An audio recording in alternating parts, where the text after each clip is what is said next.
A literatura regional expressa as particularidades, tradições, dialetos, costumes e vivências de uma comunidade. Essa forma literária serve não apenas como um meio de contar histórias, mas também como um agente de preservação da identidade cultural, promovendo o reconhecimento e a valorização das raízes de um povo. Autores regionais, ao retratar o cotidiano de suas comunidades, contribuem para uma maior compreensão das múltiplas realidades que compõem um país. Fala pessoal, sejam muito bem-vindos a mais um episódio do Pode Ler. Meu nome é Lucas. Meu nome é Fernando. E no episódio de hoje falaremos sobre um tema extremamente necessário, ainda mais para a nossa região, a importância dos autores regionais. Bom, primeiro, para falar desse tema, nós temos a honra de anunciar aqui José Luiz Tarran. O José Luiz é fundador da Relejo Livros, que completa 25 anos em maio de 2026. Ele coordena a livraria física em Santos e a editora Realejo. Ele foi finalista do prêmio Publish News na categoria Livreiro do Ano e em 2025 atuou como curador do prêmio São Paulo de Literatura. Além disso, é o idealizador e organizador da Tarefa Literária, o Festival Internacional de Literatura de Santos. No ano passado, o evento realizou sua 17ª edição, consolidando-se como o maior festival literário gratuito do estado de São Paulo. José, primeiro de tudo, você pode se apresentar, obviamente, contar um pouquinho da sua história e contar também como que surgiu, como e quando surgiu a sua relação com a leitura de maneira geral. Olá a todos, um prazer estar aqui colaborando com vocês, com estudantes de jornalismo. Eu acho que vocês têm uma responsabilidade, mesmo que não queiram, vocês têm uma responsabilidade enorme de confrontar as mentiras e espalhar as verdades aí, que é algo que estamos urgentemente necessitando. Mas como foi apresentado agora aqui pelo Fernando, eu acumulo as funções de livreiro, editor e produtor cultural. Eu tenho 54 anos e estou vivendo de livros desde os 18 anos, desde os meus 18 anos. Dos 19 aos 20 eu comecei a fazer uma faculdade de arquitetura que eu interrompi, que eu era funcionário de uma livraria que não existe mais aqui em Santos, chamada Livraria Iporanga. E, para minha surpresa, eu fui convidado para ser sócio dessa livraria quando eu tinha 19 para 20 anos. E aí minha cabeça ficou virada e eu abandonei o curso de arquitetura, coisa que eu não recomendo. Vocês talvez fiquem esperando que eu vá falar que eu fiz tudo certo. Não sei se eu fiz, só que as coisas foram se apresentando e aí eu resolvi, de uma forma intuitiva, a forma que eu vivo até hoje, nesse momento aqui conversando com vocês, resolvi ir para um caminho de ser um livreiro, empreender, né? Trabalhar com literatura, com livros, e depois fazer os livros como editor, e depois me especializar também em fazer um grande evento literário, um festival internacional de literatura, para fortalecer todo esse que eu chamo de um tipo de organismo que eu criei, um ecossistema todo em torno do livro.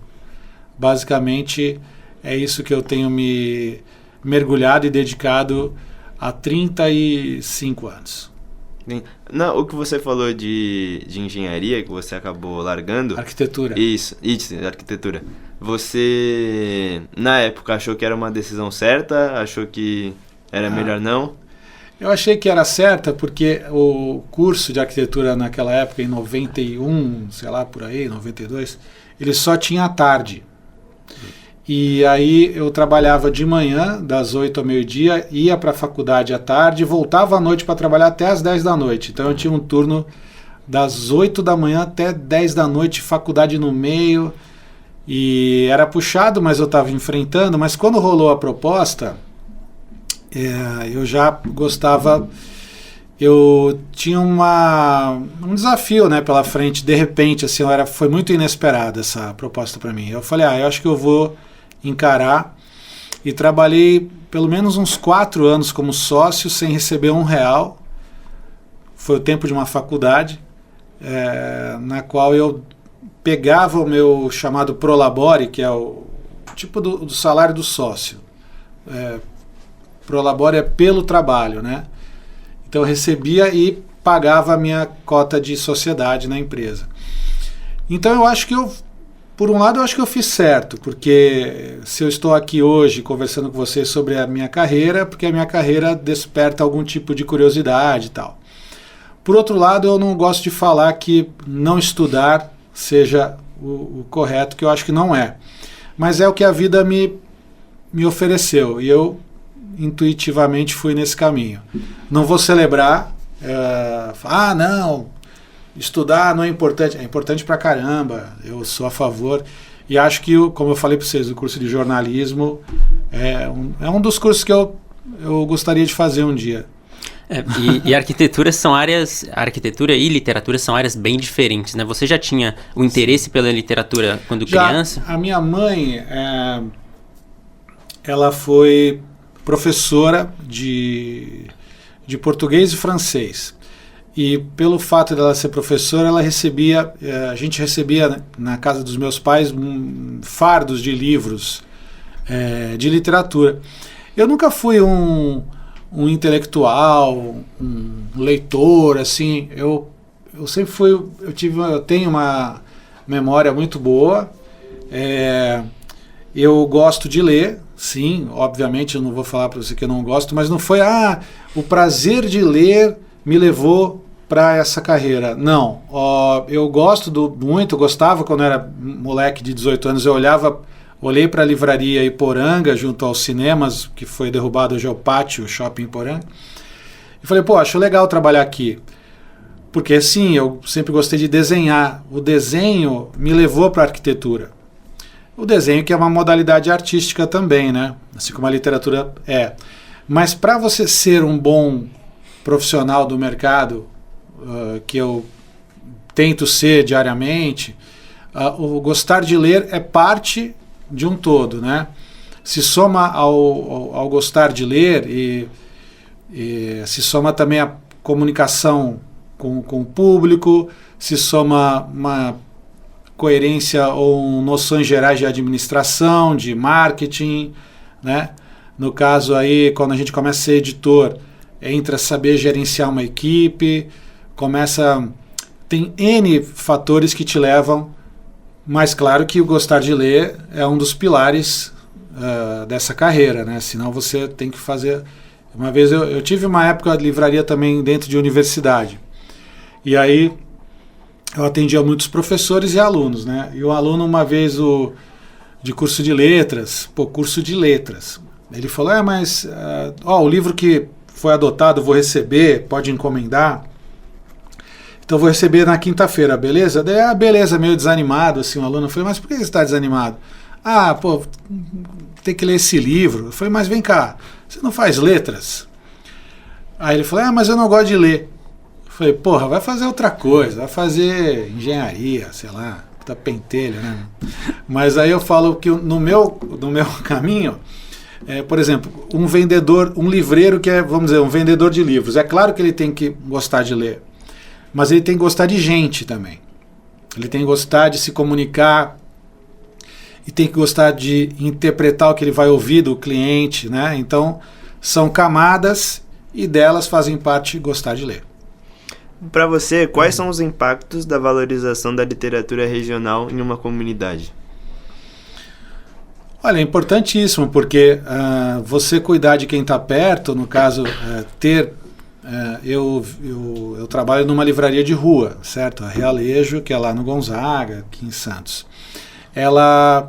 Por alguns, ela é chamada de livraria de bairro, mas eu sempre me pergunto, qual livraria não é de bairro, né? Todo um negócio físico está num bairro, né? Mas as pessoas vão falando livraria independente, também não gosto. Porque eu acho que é livraria de rua, ou livraria de shopping, ou livraria de universidade. Independente, acho também incompleto, não tenho muita simpatia. Mas eu acho que você divulgar a literatura regional, normalmente quem escreve, lê. Né? É impossível você ser um escritor sem gostar de ler. Eu acho que é meio... de onde vem a tua inspiração, né? Por exemplo, vocês jornalistas, é importante que vocês gostem de ler também, e não só isso. Você pode ler não ficção, ler reportagem, só que você tem que ler de uma forma profunda. Você não pode ler mecanicamente. Como é que um jornalista não vai interpretar um texto e descobrir naquele texto que está falho? Né? Não tem aquele lead que chamam as 7 perguntas que um texto tem que responder. Por quê? E tal. O quê? Onde? Né? Então, assim, uma livraria que cuida dos leitores da sua comunidade e que divulga e que lança os livros deles, e não só deles, lança livros também de autores de fora, ela promove uma atmosfera muito poderosa, né, de descoberta. Isso faz bem. E não é só numa cidade como Santos. Santos é uma cidade de médio porte, mas se você for ver, eu mediei uma conversa, eu já fiz umas coisas bem perigosas. Mediei uma conversa de um editor francês com um chefe, um líder das livrarias de rua de Nova York. Um americano e um francês. Tinha a tradução simultânea, porque eu não sou besta, né? Botei um fone, porque, francês falando daqui, um americano dali. Eu falei, gente, e eu tendo que ser, fazendo o papel de vocês, um moderador, fazendo quase um jornalista lá. E qual é, para minha surpresa, o que um cara de Nova York e um cara de Paris falaram nesse encontro, que foi um encontro para os livreiros do Brasil todo. Era um evento técnico da Câmara Brasileira do Livro, que na sua plateia tinham profissionais do livro. E eu, como um profissional do livro, fui convidado a ser um moderador de uma mesa. Topei, com um pouco de medo, né? Uns gringos lá. Mas o que eles falaram nesse encontro? Falaram que o grande lance das livrarias de Nova York e de Paris é cuidar de quem mora perto. Por quê? Porque quem mora, quem transita, quem caminha, quem passa a pé, quem está impactado pelos eventos que a livraria promove, vai sentir isso e vai voltar lá. Não tem nada mais chato que você comprar por .com, por comprar livro pela Amazon. Até porque nenhum trilionário é bem-vindo no mundo para mim. Para que serve um trilionário? E tu vai mandar mais dinheiro para esse cara? Ah, mas eu economizei lá 5 cruzeiros. Falei, beleza, você economizou, mas você fechou uma livraria na outra ponta, porque ele destrói mercado por dentro. Então, coisas chatas eu acho legal fazer pela web. Tipo, fazer imposto de renda. Mó legal pela web. Comprar, sei lá, o que é chato de comprar? Remédio. Remédio é chato, né? Sim. Acho que legal você ter apesar que tem 897 mil farmácias em Santos. Mas assim, coisas legais é um programa. Você ir no teatro é um programa, você ir no cinema. Uma experiência, né? Curtição. Você ir numa livraria como a minha, que tem um bar-café dentro, tem música ao vivo, e tem livros, né, cara? E tem atendimento, tem um livreiro, né? Tem, não só eu, tem minha equipe lá comigo. A gente vai e demonstra, fala de livros, deixa o cliente, o leitor mais seguro. Isso é um programa. Você pode tomar um café, você pode fazer um lanchinho lá e tal. E você pode ver música ao vivo, ver escritores lá. Agora, dia 23, que é sem ser esse sábado próximo, a gente vai receber na livraria o correspondente da Globo News em Buenos Aires, o Ariel Palacios, que está toda noite aí no Globo News Painel, estará em Santos, na Realejo, fazendo uma apresentação gratuita para o público em torno do seu novo livro chamado Futebol Lado B, com palestra na rua, na calçada, todo mundo tomando uma e ouvindo o Ariel e depois comprando livros autografados por ele, em loco, presencialmente, em Santos, de graça. Manda o Jeff Bezos fazer isso. A conexão com a comunidade, cara, é outro nível, né? É muito legal, entendeu? Coisas legais façam presencialmente, coisas chatas façam pela web.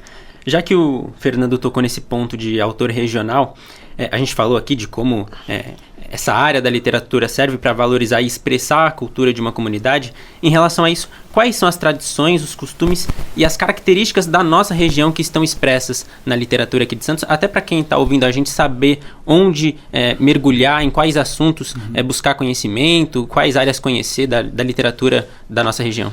Então, eu acho que tem um tipo de revolução silenciosa aí, porque você não sabe bem o que as pessoas hoje estão produzindo dentro de casa, né? Hoje, dentro da sua casa, você pode ter uma estação lá, uma estação de trabalho, um computador com uma boa conexão. Você tem diretores de cinema em casa, tem compositores de música com a IA, o cacete.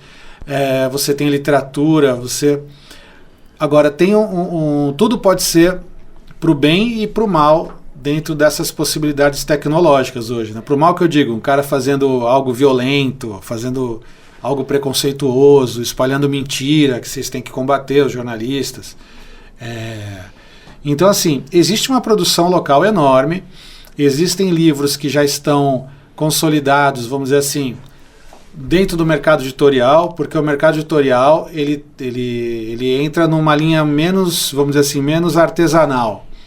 Eu posso dar alguns exemplos para você, mas a gente tem em Santos hoje jornalista que interpreta e estuda assuntos de guerra. Nada mais importante ou contemporâneo, lamentavelmente, do que guerras, né? Então, João Paulo Charlot é um deles. Ele trabalha na CNN Internacional. Ele é de Santos. Ele acabou de lançar um livro chamado As Regras da Guerra.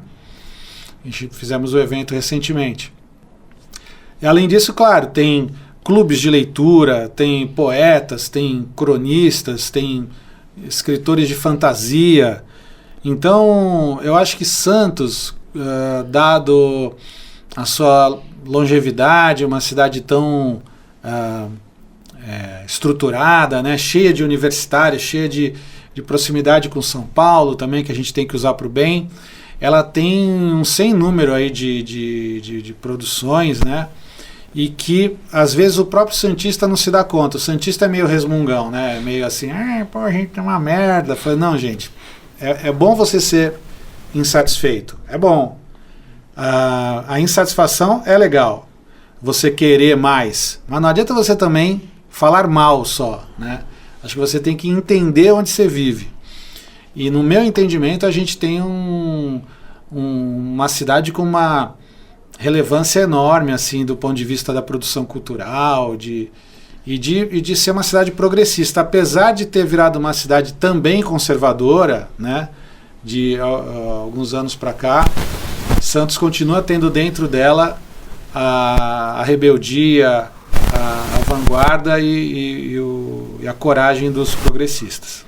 Você falou aí sobre esse conservadorismo da cidade de Santos. Você acha que qual você acha que é o papel da literatura em relação ao combate, não ao conservadorismo, mas a essa ascensão de alguns valores problemáticos da nossa sociedade que a gente vê nesses últimos anos? Como você acha que a literatura pode combater isso? Eu acho que a gente pode mostrar por meio dos nossos livros, por exemplo, expostos na Realejo. A gente não está tão preocupado, eu tenho preocupação também com a relevância do livro. Se você pegar um livro que seja mentiroso, livros de autores ou anódinos ou que não servem para nada, eu realmente não coloco lá para vender. Daí você vai falar assim, mas isso é censura? Não, é curadoria. Então acho que uma livraria ela tem esse papel de iluminar bons títulos, né?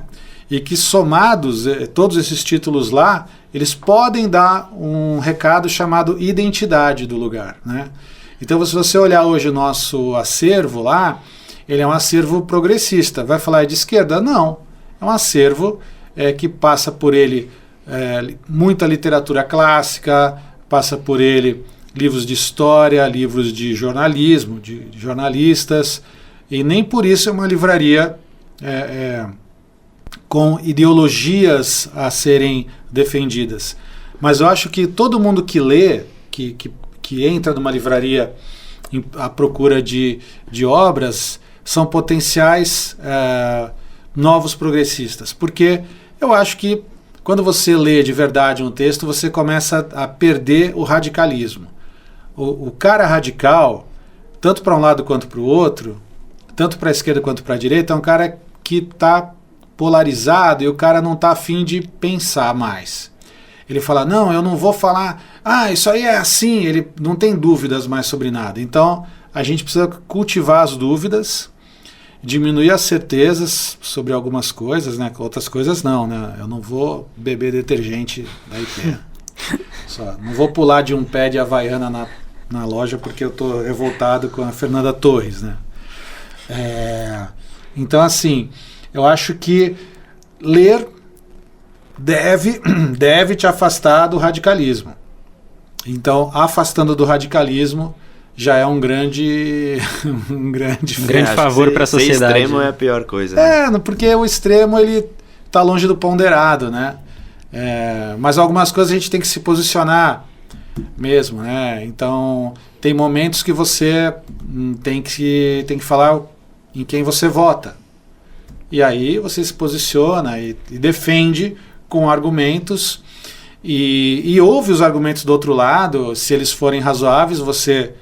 É normal ter... O adversário pode te qualificar também. Se tu tiver um bom adversário de outro campo ideológico, não tem problema. O mundo é aberto, né, cara? A gente não está dentro de um clubinho fechado. Então a gente tem que aprender a lidar também com as pessoas que pensam diferente da gente e tal, mas com qualidade. Falou abobrinha, já rebate mais rápido. Você acabou citando o nome até de jornalistas, né? Você acha que os autores regionais eles são subvalorizados aqui no Brasil, ainda mais nos tempos de hoje? Regionais, você fala brasileiros ou regionais você está falando? Regionais da Baixada de Santos. Principalmente aqui da Baixada. Acho que não. O mercado, porque assim, tem formas de você olhar, né? O mercado, quando a gente fala mercado, mercado editorial, ele é o mainstream, né? O mercado, eu costumo dizer que não tem coração. O mercado não vai, vou tratar ele bem. O mercado ele vai te absorver se ele entender que você tenha uma contrapartida para o mercado. Ou seja, se seu livro vai vender ou não, segundo o mercado. Não quer dizer que o seu livro seja pior. Quer dizer que o mercado enxergou nele uma oportunidade. Autores regionais, eles têm total chance, igual a qualquer outro autor que um dia começou. Mas será que essa lógica de mercado não atrapalha os autores regionais? Não, se você entender o que está te esperando, não. Porque o problema é você ter expectativas muito além do que... Quanto mais você estudar, apesar de não ser um papel do autor, o papel do autor é escrever, né? Mas se o autor estudar um pouquinho o mercado, ele vê para onde está andando e tal, ele vai se frustrar menos, teoricamente. Porque ele vai falar, putz, eu sei que eu estou numa corrente que não é uma corrente tão valorizada comercial, pelo mercado, mas eu escrevo para mim, né? Dizendo entre o autor, pensando na cabeça do autor. Então, ele estudando o mercado, ele vai ver, olha, eu acho que o meu material, o meu segmento não é tão valorizado. Então ele vai começando a entender como ele pode ter um plano dele para chegar em algum lugar. Mas eu acho que o mercado está muito aberto também, porque todo mundo está de olho em tudo hoje. Hoje você, estudando um pouquinho, você pode produzir teu texto e mandar para concursos de originais. Só que tem que descobrir onde se esconde os caminhos. Então, o autor, querendo ou não, ele vai precisar ter orientação para conseguir botar a energia dele para algo que frutifique. Entendi. Falando ainda sobre autores regionais, quais você acha que são as principais dificuldades assim, pontuais que um autor regional tem na hora de começar a escrever e vender seus livros? Eu acho que eu conheço vários autores daqui que residem hoje aqui ou que nasceram em Santos e que tem bastante espaço no mercado. Mas o desafio é ser ouvido mesmo, ser ser notado dentro de um mercado muito competitivo, né? Então é um desafio, porque muita gente está produzindo, né? Muita gente escreve, e tem essas questões hoje de rede, de você ter muitos seguidores na rede. Isso pode também ser um atalho de repente, mas se você não tiver qualidade de texto também não adianta nada, né, por causa de um escritor. Mas o desafio é ser notado num mundo muito competitivo e muito cheio de demanda, né? Sobre você, como nasceu a ideia de criar o Realejo Livros? A livraria Iporanga, onde eu comecei, que eu estava falando para vocês lá do curso que eu parei, o prédio lá, ele seria foi vendido, e ele acabou em 2000, a livraria fechou em 2004 porque o prédio ia ser demolido, e foi, do cinema. Em 2001 eu já abri a Realejo, eu bolei a ideia, porque livraria Iporanga só fazia sentido para mim naquele endereço lá, que foi onde ela começou em 1954, junto com o Cinema Iporanga, que talvez vocês já tenham ouvido falar. Não sei se vocês moram em Santos e tal, se são daqui, seus pais devem ter ido lá. Então, quando acabou a livraria Iporanga e o prédio, eu falei, putz, eu continuarei sendo livreiro. Eu queria criar uma marca que fosse desconectada daquela e tal. E a Realejo foi o nome que eu pensei, busquei, achei simpático por representar o caminho nas ruas, o caminhante nas ruas, que é o tocador do realejo, que é um órgão manivelado. Vocês conhecem o realejo? É meio raro hoje. É um órgão manivelado que tinha um periquito, que ele tirava sorte, e tinha uma música de órgão, assim, uma sonoridade meio francesa. É bonito de ouvir o realejo. Depois vocês pesquisam na internet aí E aí essa coisa do texto, porque o periquito trazia um texto da sorte. Tem a música, tem o caminhar nas ruas, tem o nome que para mim é simpático. Tem um quê de nostalgia e tal. Falei, putz, eu acho um nome mais quente do que Iporanga, que é uma palavra, acho que é tupi-guarani, que se pronuncia corretamente Iporangá, quer dizer rio bonito, quer dizer porra nenhuma, rio bonito. Eu falei, Realejo, mais legal, tem tudo isso aí. Ninguém entende, mas eu acho mais legal para mim. Então eu criei a marca, estou me divertindo até hoje. Já que você falou da Realejo, sobre a Tarrafa Literária, que também é esse evento literário internacional que você também comentou no começo, como você acha que esses eventos como esse, e aliás você pode até falar um pouquinho mais sobre a Tarrafa Literária, mas como você entende que esses eventos literários impactam na formação de novos leitores, na valorização da literatura? Eu acredito que impacta bastante, sabe? Porque um evento literário, ele nada mais é do que fazer o que eu já faço no dia a dia da livraria, só que de uma forma muito mais potente. Porque a gente traz mais de 35 nomes durante 4 dias para a cidade, nomes que vêm do Brasil todo, vêm autores de Santos também, que vocês perguntaram muito dos regionais. Então, desde autores daqui, quanto a autores de Europa, Estados Unidos, América Latina, vêm todos na Tarrafa, gratuitamente também, sempre no final de outubro, todos os anos, lá no Centro Histórico, né? No Teatro Guarani, Praça dos Andradas e outros locais do Centro Histórico. Esse evento ele faz uma revolução na cidade, sim. Ele é lotado, pessoas ficam putas comigo porque não conseguem entrar no teatro. Tem fila dobrando quarteirão, é muito legal de ver. Para verem e ouvirem e comprarem livros, para ouvirem escritores, é demais. Eu acho que isso sim causa, e já está há 18 anos o evento existindo, 18 anos de história, e acho que sim, isso é outra iniciativa que deve diminuir o radicalismo. Pra gente você quer fazer mais uma última pergunta pra gente caminhar para o final? Eu ia falar que dá pra fazer essa aqui e aí ignora essa, porque pela resposta não faz muito sentido, aí tu encerra. Perfeito. Então a última pergunta é até mais, não sei se mais difícil de responder, porque é em outra era, né? Mas pra quem for começar a escrever agora, qual você acha que é um bom jeito de divulgar o seu próprio trabalho? Tipo, você começou há um tempo, que agora as redes sociais são mais ativas, né? Não sei como foi para você, a sua própria experiência, mas o que você diria para quem for começar a escrever? Eu acho que o começar a escrever, talvez você esteja dizendo começar a escrever com o olhar de querer ser escritor, né? Porque escrever está sendo bem comum, todo mundo escrever pequenas coisas na rede, né? No Twitter. Pensando mais em ser autor mesmo. Sim. Cara, eu acho que tem que estabelecer uma ideia de quem você deseja ser como autor, qual a tua voz, qual o teu segmento, o que você vai escrever, né? Para quem você vai escrever? Para você mesmo? Pode ser. Você vai pensar no outro, vai pensar também no mercado? Pode ser também. Não tem regras. Cada um tem que se entender primeiro, saber o que vai enfrentar, que é o desafio de você ser notado, mas escrever é bom. Escrever é uma forma, é uma chave para você se conhecer e conhecer o mundo perto de você. É ler o mundo também. Quando você escreve, você também interpreta o mundo que está perto de você e o que nem está tão perto também. Então, tem duas formas. Escrever como um meio de vida, mas escrever, de qualquer forma, vai ser bom para quem escreve, né?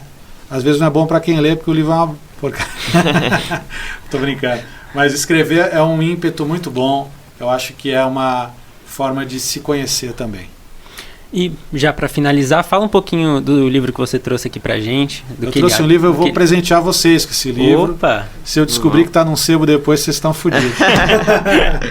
E faz rodar se vocês quiserem. É um livro de crônicas. Esse livro aqui eu não imaginava fazer. Ele é um livro que foi sendo escrito para jornais, para alguns para o Publish News, que é aquele lugar que me botou numa final de um prêmio. Aquilo ali é uma newsletter do mercado editorial que vai para o Brasil todo. Então tem artigos para imprensa, tem textos escritos em rede social e tem coisas vividas no balcão e coisas vividas em viagens, sempre em torno do meu mundo com os escritores, alguns consagrados e com leitores anônimos também. E tem pequenas vinganças em cima de clientes. Qual que é o nome do livro, por favor? Um intrépido livreiro nos trópicos. Faz aí o corte aí. Pá! Crônicas, Causos e Resmungos. Só para vocês terem uma ideia, tem duas aspas aqui. Uma delas do Milton Ratum, que foi recém-empossado na Academia Brasileira de Letras. Escreveu sobre o meu trabalho. E o Chico Sá, que talvez vocês conheçam, que teve no Sport TV, Redação Sport TV, Amor e Sexo com a Fernanda Lima. O Chico Sá também faz uma aspas. E o Toreiro, Zé Roberto Toreiro, faz a orelha do livro.